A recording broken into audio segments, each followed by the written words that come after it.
साथियों नमस्कार, मैं रमेश कला। दोस्तों कक्षा 12 ज्योग्राफी का ये पेपर है, ध्यान से इसको देखना। आपको पहला हमारा क्वेश्चन है कि धरातलीय और भौमजल का सबसे अधिक उपयोग किस सेक्टर में होता है। जैसे कि हमने आपको पहले बता दिया कि हमारे ज्योग्राफी के 5-6 वीडियो आएंगे, कंप्लीट वीडियो होंगे और उन्हीं में से आपका पूरा पेपर बनेगा। ध्यान से इसको आपको सभी वीडियो को देखना है। इस वीडियो से भी मैं गारंटी दे रहा हूँ कई क्वेश्चन पूछे जाएंगे, तो इसे लास्ट तक आप देखें। और इस वीडियो के नीचे डिस्क्रिप्शन में एक चैनल का लिंक है, उस चैनल को भी आप सब्सक्राइब कर लें, आपसे संबंधित है, लिंक दे रखा है नीचे। ठीक है, अब ये छोटा सा वीडियो है, इसके आप क्वेश्चन देख लें कि धरातलीय और भौमजल का सबसे अधिक उपयोग किस सेक्टर में होता है। तो उत्तर आपका होगा कृषि सेक्टर में। 4 अप्रैल के लिए मैं आपको ये प्रश्न पत्र दे रहा हूँ। सेकंड है कि पर्यावरण सुरक्षा अधिनियम कब पारित हुआ था। तो पर्यावरण सुरक्षा अधिनियम आपका 1986 में पारित हुआ था। प्रदूषण का निवारण और नियंत्रण संबंधी जल अधिनियम कब बनाया गया था। तो 1974 में। हरियाली कार्यक्रम का संबंध है तो जल संसाधन से है। नीरू मीरू कार्यक्रम कौन से राज्य से संबंधित है। तो ये आंध्र प्रदेश से संबंधित है। नेक्स्ट क्वेश्चन है हमारा कि अरवारी पानी संसद कार्यक्रम राजस्थान के किस क्षेत्र में चलाया गया। तो किस क्षेत्र में, अलवर में चलाया गया। भारतीय राष्ट्रीय जल नीति कब घोषित की गई। कब, 2002 में। जल क्रांति अभियान कब प्रारंभ किया गया। जल क्रांति अभियान है वो 2015-16 में प्रारंभ किया गया। भौमजल के अत्यधिक उपयोग के कारण राजस्थान व महाराष्ट्र में भूमिगत जल में किस तत्व का संकेंद्रण बढ़ गया है। तो फ्लोराइड का। निम्न में से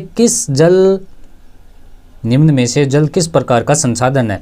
तो चक्रीय संसाधन है। नेक्स्ट हमारा प्रश्न है कि निम्नलिखित दक्षिणी भारतीय राज्यों में से किस राज्य में भौमजल उपयोग प्रतिशत में इसके कुल भौमजल संभाव्य से ज़्यादा है।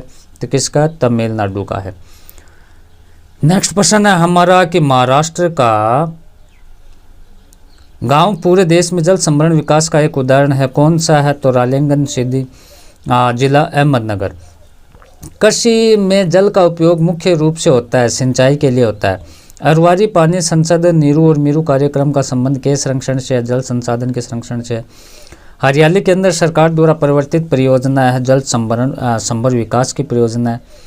नेक्स्ट है कि कुंड अथवा टांका क्या है। तो राजस्थान में वर्षा जल संग्रहण ढांचे जिन्हें कुंड या टांका कहा जाता है। इसके आप स्टार लगा लीजिए, पक्का पूछा जाएगा 4 अप्रैल को। जल क्रांति अभियान 2015-16 का मुख्य उद्देश्य क्या है। तो जल क्रांति अभियान 2015-16 भारत सरकार द्वारा आरंभ किया गया, जिसका मुख्य उद्देश्य देश में प्रति व्यक्ति जल की उपलब्धता को सुनिश्चित करना है। भारत में सिंचाई के प्रमुख साधनों के आपको नाम लिखने हैं। तो कौन कौन से साधन हैं, जैसे नलकूप हो गए, कुएं, तालाब और नहरें हो गई। ठीक है। धरातलीय जल के मुख्य स्रोत कौन कौन से हैं। तो नदियाँ, झीलें, तालाब, तलैया, ये हो गए। भौमजल संसाधन का अत्यधिक उपयोग करने वाले 4 राज्यों के नाम बताइए। तो पंजाब, हरियाणा, राजस्थान और तमिलनाडु। भारत की 2 बहुउद्देशीय परियोजनाओं के नाम लिखिए। तो भांखड़ा नांगल परियोजना और हीराकुंड परियोजना। भारत की सबसे अधिक प्रदूषित नदियों के नाम आपको लिखना है। तो यमुना हो गई और गंगा हो गई। ठीक है। उसके बाद है CPCB का पूरा नाम केंद्रीय प्रदूषण नियंत्रण बोर्ड हो गया। प्रायद्वीपीय पठारी भाग में सबसे महत्वपूर्ण सिंचाई का स्रोत कौन सा है। तो तालाब है। नेक्स्ट क्वेश्चन है हमारा पंजाब, हरियाणा, तमिलनाडु राज्यों में सबसे अधिक भौमजल निकास के लिए कौन से कारक उत्तरदायी हैं। तो पंजाब, हरियाणा, तमिलनाडु में सबसे अधिक भौमजल विकास के लिए कौन से कारक उत्तरदायी है, यह आपको बताना है। तो पंजाब, हरियाणा में राज्यों में कुल बोए गए क्षेत्र का अधिकांश भाग सिंचित है, जबकि तमिलनाडु राज्य में भी यही स्थिति है। उक्त राज्यों में गेहूं चावल की स्थिति है। उक्त राज्यों में गेहूं चावल की कृषि के लिए पर्याप्त सिंचाई उपलब्ध कराई जाती है। इन राज्यों में हरित क्रांति के प्रभाव के कारण भी भौमजल का अधिक उपयोग किया जा रहा है, अतः सिंचाई उक्त राज्यों में भौमजल के सर्वाधिक विकास के लिए उत्तरदायी कारक है। नेक्स्ट प्रश्न है हमारा कि ये कहा जाता है कि भारत में जल संसाधन में तेजी से कमी आ रही है। जल संसाधनों की कमी के लिए उत्तरदायी कारकों की आपको विवेचना करनी है। तो आप लिख दोगे कि जनसंख्या में तीव्र वृद्धि, बढ़ता घरेलू उपयोग, औद्योगिक क्षेत्रों में सिंचाई संसाधनों का अत्यधिक उपयोग, सिंचाई की आवश्यकता और जल प्रदूषण हो गया। नेक्स्ट प्रश्न है कि प्रदूषण जल गंदे पानी के उपयोग के लिए क्या प्रभाव हो सकते हैं।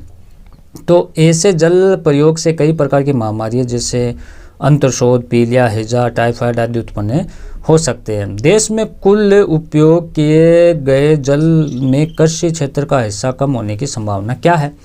तो वर्तमान में देश में कुल जल उपयोग में कृषि सेक्टर का देश में हो रहे विकास का कारण उद्योगों में एवं बढ़ती जनसंख्या के कारण घरेलू सेक्टरों में जल उपयोग बढ़ने की संभावना है, जिस कारण कुल जल उपयोग में कृषि क्षेत्र का हिस्सा कम होने की संभावना है।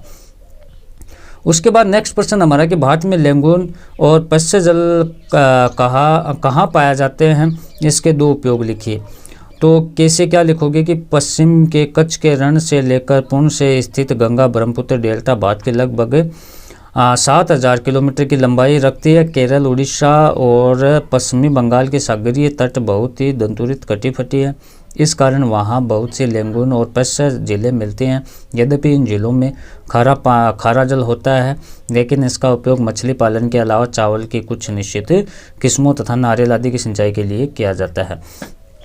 तो इस प्रकार से हमारा ज्योग्राफी का एक वीडियो था और 2 वीडियो हो रहेंगे, उनको भी आप जरूर देखें। वीडियो को लाइक शेयर करें। धन्यवाद साथियों।